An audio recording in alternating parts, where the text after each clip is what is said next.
If you love Bangalore-style street food, you have to try this masala puri recipe. It has that authentic street style taste, but it's surprisingly easy to make. And trust me, once you make this at home, you might find yourself making it on repeat. I soaked yellow dried peas overnight. Now I'm transferring them to a pressure cooker. Add 2 small potatoes and salt to taste and pressure cook for about 4 whistles. While that's cooking, let's prepare the masala. For the whole spices, I'm using 1 inch cinnamon, 4 to 5 cloves, 1 cardamom, half a teaspoon of fennel seeds, and half a teaspoon of cumin seeds. Now for the greens, I'm using a big handful of fresh coriander and just little mint. Be careful not to add too much mint as it can make the masala taste bitter.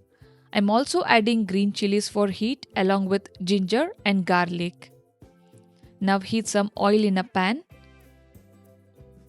and add the whole spices. Once they start releasing their aroma, add 1 roughly chopped onion and saute until translucent.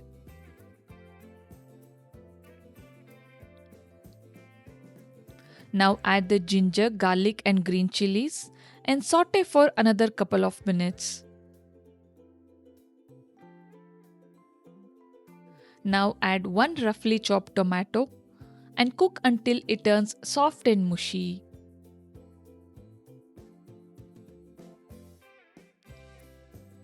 Now add the coriander and mint.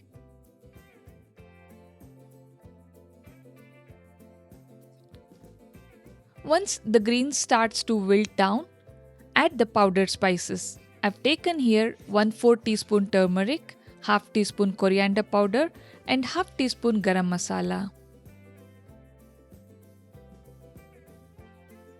Add salt to taste and saute everything until the spices become aromatic.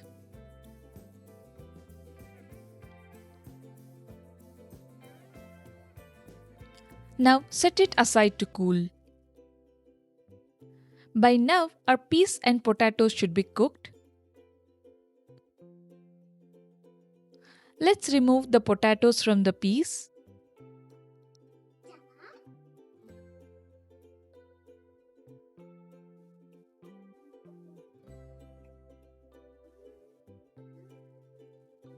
And now I'm going to mash a small piece of boiled potato to the peas mixture. I'm also setting aside 1 big spoon of boiled peas to blend with our masala. Give the peas and potato mixture a good mix and set it aside.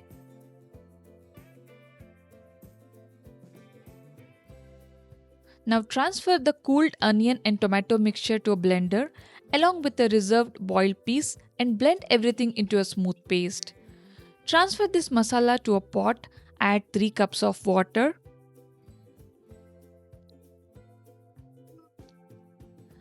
Mash and add remaining boiled potatoes and bring it to a boil. The potatoes bring thickness to the gravy here. Add salt to taste. Let everything boil for at least 5 minutes. At this point, taste and adjust the seasoning. The masala should be spicy and flavorful. And now our masala puri gravy is ready.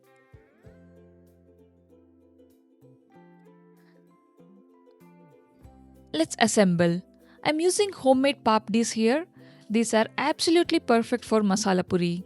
Since we are going to crush them anyway, I simply cut them into diamond shapes to save some time. Let me know in the comments if you need recipe for masala puri papadis. Crush the papadis. Then add the peas and potato mixture.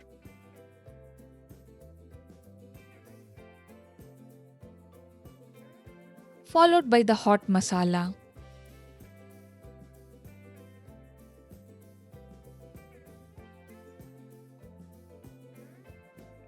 Now sprinkle some chaat masala, salt, and a little jaggery powder for a touch of sweetness. You can also use sweet chutney if you have some on hand.